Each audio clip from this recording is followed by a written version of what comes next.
Hi, crafties, and welcome to Weekend Crafting Adventures. I'm Kim, and this week I have a really fun and different way that I have used my Cricut Maker in a crafting project that I'm really excited to share with you. I thought about the project I did last week with the felt, cutting the felt, and then I kind of jumped into a little bit of embroidery and applique using some embroidery floss, putting together the felt pieces that I cut with my Cricut for my custom hats. And I really enjoyed the process of the hand embroidery.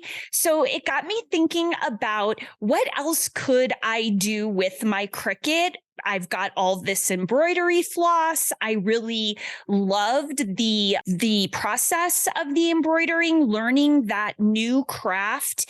And it was a great project when I was on the go in Chicago. And I'm always looking for different projects that I can take with me. I love using my Cricut, but I also love getting out of the house, traveling. And when I can bring projects with me and continue to be creative away from home, it's just an extra bonus. So that is the inspiration behind this crafting project, where I am actually using my Cricut Maker to print on a printed design onto something called stick and stitch. And this stick and stitch is a sheet.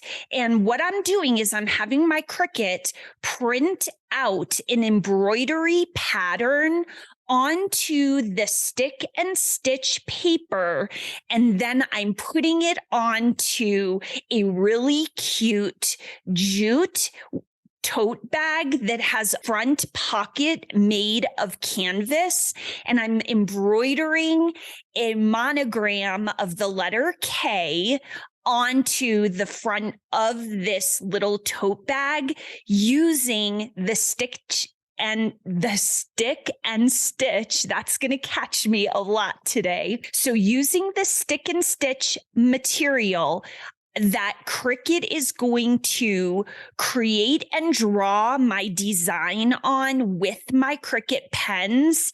And then I'm going to take that design, stick it on the front of the canvas pocket, and embroider it to create a really fun summer little cute tote bag that I am envisioning taking out on summer nights, wearing my fun little wood boho earrings and enjoying a night out. So that's the project for this week. And it is a fun one, but I do want to highlight a couple of materials that I needed above and beyond what is usually in my crafting corner. Those materials are going to be the stick and stitch, and that is from Sulky.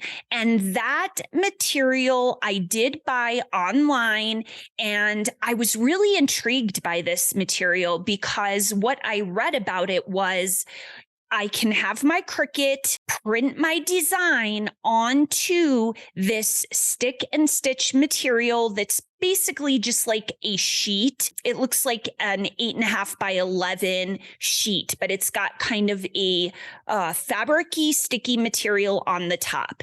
And what you do is you put that on. Actually, I'm going to save that for the experience of it, but let me highlight a couple of more materials. I needed an embroidery hoop that I was going to use for this project. I didn't use one when I was using the felt and the embroidery thread, so I did need an embroidery hoop. I'm reusing all of my embroidery thread that I bought from my last project, as well as the embroidery needles. So those were really important. And then, of course, whatever base material you want to use. I chose a cute little tote bag, jute tote bag with a canvas front. I just think it's perfect for summertime. I love the look of the natural jute with the canvas. And I just thought it'd be really fun to put a monogram, my letter K, on the front of that as a fun little extra tote for this summer. So those are the highlights on the materials. I will definitely make sure I have a list of all the other materials I used in this project on my blog post. A couple of resources I want to shout out. I did a lot of looking at YouTube, watching tutorials on different kind of embroidery stitches, and I really learned a lot. So the YouTube was a huge tool for me in this project, not only for learning and watching how to make these different embroidery stitches, but also because there is actually a video tutorial from Makers Gonna Learn on using stick and stitch and the Cricut Maker. And so this kind of was perfect for this project. The name of that video is, again, from Makers Gonna Learn, and it is Embroidery Cricut Hack You Didn't Know You Needed. And I will definitely put that link into my blog post as well if you're interested in seeing what they made and how they used the stick and stitch in a project. It's really cool. So those were my major resources. I am going to link some of the other YouTube embroidery stitch links and tutorials that I used in my blog post as well. There's a lot of them, so I'm not going to name them all right now, but I do want to get into the experience of this crafting project. So this project is kind of a little bit of Cricut and a lot of embroidery, and that's fine with me because, like I said, I'm always looking for projects that I can take on the go with me, take with me when I'm traveling and all of that. This is one of those projects. So the first thing I needed to do was decide what I wanted to put on the canvas pocket on the front of the tote. And I decided to go with a mandala monogram letter K from Cricut Design Space. It just really caught my eye. I love the look of it. It kind of has different aspects of it that are different leaves and different shapes. And for me, wanting to learn different embroidery stitches throughout this project, I thought it would give me a lot of opportunity to try out some different stitches. So that is the design that I chose. I will have a Cricut Design Space link for this project in case you're interested in seeing what the mandala monogram letters look like. They're really beautiful. Once I decided on that design, I needed to change it from a cut file to a draw design. And that I just did by going up to the top left under function and changing the function to draw. Where I ended up spending a bit of time in preparation for having Cricut draw my design onto the stick and stitch was changing different parts of the design to different colors. And the reason I spent time doing that is that I really wanted to have a guide for my embroidery colors, my color palette that I wanted to use for this project. It just was something that I felt like was going to be helpful for me. I don't think it's necessary to do this, but I did spend time changing different shapes and different sections of the letter K and the design inside of it to different colors that I was going to have Cricut use different pens for. The then I knew when it printed out and I stick it onto my canvas pocket, it's just going to help me remember my color palette and the different colors that I was thinking about using in this project. Once I had all of the colors the way that I thought that I wanted them for this design, it was time for me to actually have Cricut create and draw my embroidery design onto the stick and stitch. And this was such an easy process. I found that this is the best use of my Cricut fabric mat that I have had yet. I've used it quite a few times in different projects, and I just haven't been the biggest fan of the fabric mat until this project. I finally can say that this fabric mat was perfect to hold the stick and stitch. It really did a nice job.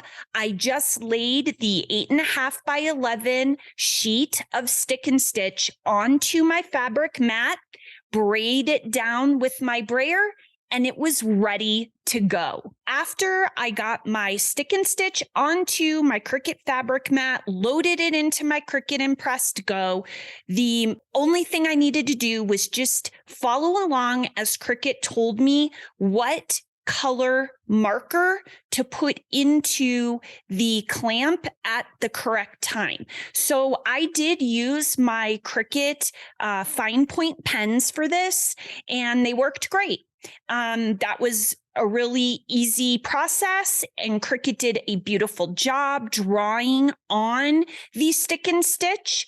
I then unloaded it, and I did trim around my letter K. I think I ended up going with about a 5-inch by 5.5-inch letter K design. And that did fit beautifully onto the canvas pouch and within the embroidery hoop that I was going to be using for this project. Because it was the pocket on the outside of the little tote, I did have to mess a little bit with, there is a kind of a Velcro closure at the top of that pocket. But the embroidery hoop did fit around my design. You just peel away the design from the carrier sheet of the stick and stitch. Really easy to do. Got that on my canvas and then had my embroidery hoop there. And then one thing I did learn as I was doing research on embroidery and learning a little bit about this craft was that to really make sure your embroidery hoop is tight, you want to do more than just tighten it with your hands. I didn't know this. This may be common knowledge for many people. On the little tightener part of the embroidery hoop, you actually can use a screwdriver to really tighten that down. And that just really secures your fabric, or in my case, my canvas, being really tight like a drum. And that really helped when I was doing the embroidery. So that's a little tip that I picked up along the way, along with so many other really cool embroidery stitches. It was amazing. I mean, there are so many different stitches for different pieces of embroidery, and I am just dipping my toes into the embroidery craft. And it was so fun and relaxing. I get it. I get why people love this craft. The creativity you can have in terms of color and what you're embroidering is really, really enjoyable. I loved it. I can travel with it. I also, another project where I can hang hang out with the family in the evening or sit outside and work on my embroidery and still be part of the family. So the embroidery process did take me a bit of time. I'm new at it, but I do want to say that this stick and stitch is pretty awesome because after I finished the whole process of embroidering, you still have that stick and stitch material that I stuck onto the canvas that was my guide for my embroidery design. It's still on there. It's still stuck to the canvas.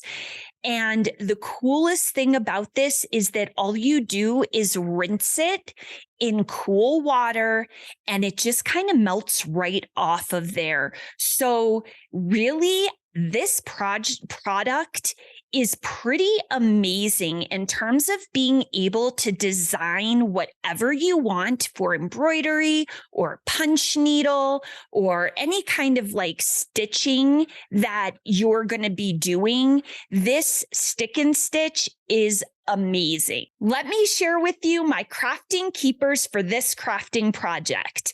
My first crafting keeper I'm so excited to share is the fabric mat. I have finally found an awesome use for my fabric mat, and that is the stick and stitch, which is my second crafting keeper from this project. I'm so glad that I came across the Maker's Gonna Learn tutorial about embroidery and stick and stitch and the Cricut, because this has just opened up a whole new crafting world.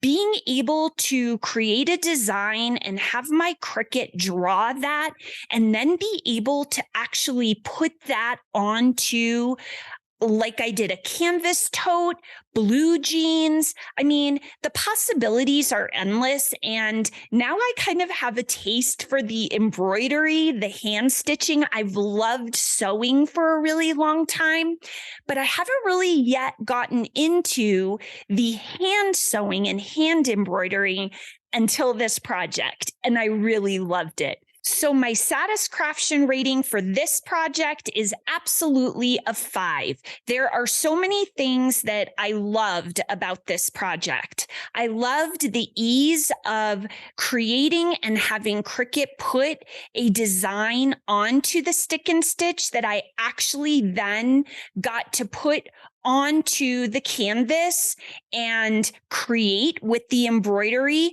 I love the stick and stitch. I love how it works in terms of sticking onto the fabric and then rinsing off with water at the end, and just having this cute little tote with a monogram with the letter K. I'm just excited for summer nights, and I can just picture using it to go out and pairing it with some cute jeans and my fun little wood earrings that I made. So all around, this was just a really fun project.